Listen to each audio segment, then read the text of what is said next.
साल 1528 अयोध्या में राम मंदिर से संबंधित एक ऐतिहासिक घटना घटी थी। उस वर्ष मुगल सम्राट बाबर के आदेश पर उसके सेनापति मीर बाकी ने एक मस्जिद का निर्माण करवाया था, जिसे बाद में बाबरी मस्जिद के नाम से जाना गया था। और तभी के टाइम से हिंदू पक्ष की ओर से यही दावा किया जा रहा था कि अयोध्या में बाबरी मस्जिद की जगह पहले छोटा सा राम मंदिर था और उसी जगह मस्जिद को बना दिया गया मंदिर को तोड़ के, और वो वाला स्थान बहुत लंबे समय से राम के जन्म स्थान के रूप में पूजित था। और उसी टाइम से मुस्लिम पक्ष का ऐसा दावा रहा था कि बाबरी मस्जिद का वैध इस्लामिक संरचना थी जो खाली जमीन पे बनाई गई थी और वहाँ कोई मंदिर नहीं था, अगर था भी तो उसे पहले नष्ट कर दिया गया था। मैं आपको इस वीडियो में साल 1528 से 2024 तक राम मंदिर बाबरी मस्जिद विवाद से जुड़ी कुछ महत्वपूर्ण घटना के बारे में बताने वाला हूँ, जिससे आपको पूरा मैटर समझ में आ जाए। जैसे हिंदू मान्यता के अनुसार ये भगवान राम के जन्म स्थान पर बने एक मंदिर को गिराकर बनाई गई थी, बाबरी मस्जिद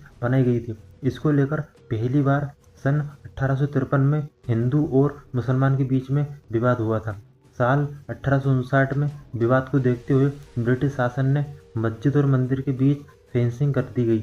मुसलमानों को अंदर और हिंदू को बाहर चबूतरे पर पूजा करने की अनुमति दे दी गई और ये पूजा करने का तरीका कई सालों तक चलता रहा। लेकिन फिर साल 1949 में बाबरी मस्जिद के भीतर रामलला की मूर्ति प्रकट हो गई। स्थानीय हिंदू लोगों का दावा रहा कि भगवान राम स्वयं प्रकट हो गए हैं, इसलिए सरकार ने मंदिर को विवादित स्थल घोषित कर ताले लगा दिए। न ही मुसलमान मस्जिद में जा पा रहे थे और न ही हिंदू रामलला की पूजा कर पा रहे थे। उसके बाद साल 1950 में पहला मुकदमा गोरक्षक नाथ मठ के पुजारी महेंद्र रामचंद्र परमहंस ने कोर्ट में याचिका दायर की कि रामलला की पूजा की अनुमति दी जाए। इसके बाद कई मुकदमे हिंदू और मुस्लिम दोनों पक्षों ने दर्ज करवाए। उसके बाद 1986 में ताले खुलवा दिए गए।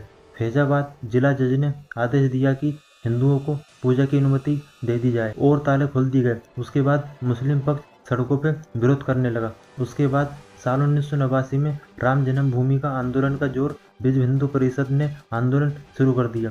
राजीव गांधी सरकार ने भी रामायण सीरियल के जरिए माहौल तैयार किया। राम मंदिर शिलान्यास हुआ, लेकिन विवादित भूमि के बाहर। साल 1990 में कार से और पहली गोलीबारी लाल कृष्ण आडवाणी की रथ यात्रा शुरू हुई, जो भावनाओं को और ज्यादा भड़का गई। कार सेवक ने मस्जिद गिराने की कोशिश की। जनता को रोकने के लिए उत्तर प्रदेश पुलिस ने गोली चलाई, कई लोग मारे गए। उसके बाद 6 दिसंबर 1992 को बाबरी मस्जिद विध्वंस कर लाखों कार सेवक अयोध्या पहुंचे। भीड़ ने बाबरी मस्जिद को तोड़ दिया। इसके बाद पूरे भारत में भयानक दंगे हुए, जिनमें हजारों लोग मारे गए। उसके बाद 1992 से 2002 तक छोटे मोटे दंगे होते रहे। सीबीआई ने भी आपराधिक केस दर्ज किए। साल 2003 में इलाहाबाद हाईकोर्ट ने आदेश पर एएसआई ने खुदाई की। रिपोर्ट में कहा गया कि मस्जिद के नीचे एक मंदिरनुमा संरचना के सबूत मिले हैं। फिर 2010 में इलाहाबाद हाईकोर्ट का फैसला 3 जजों की बेंच ने विवादित भूमि को 3 भागों में बांटने का आदेश दे दिया और उन 3 भागों में एक रामलला को, दूसरा निमोई अखाड़ा को और तीसरा मुस्लिम वक्फ बोर्ड को। सभी पक्षों ने सुप्रीम कोर्ट में अपील की। उसके बाद 9 नवंबर 2019 को सुप्रीम कोर्ट का ऐतिहासिक फैसला आ गया।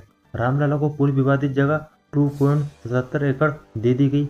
सरकार को आदेश दिया गया कि 5 एकड़ जमीन मुस्लिम पक्ष को दी जाए धन्नीपुर अयोध्या में।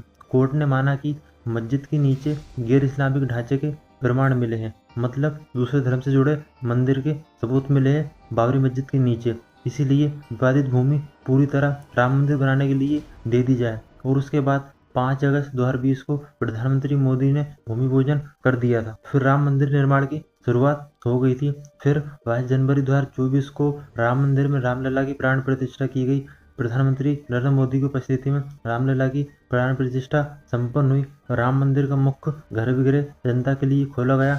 लाखों श्रद्धालुओं ने इसे ऐतिहासिक क्षण बताया। 1528 से 2024 तक ये सिर्फ एक धार्मिक नहीं बल्कि राजनीतिक, सामाजिक और सांस्कृतिक आंदोलन रहा।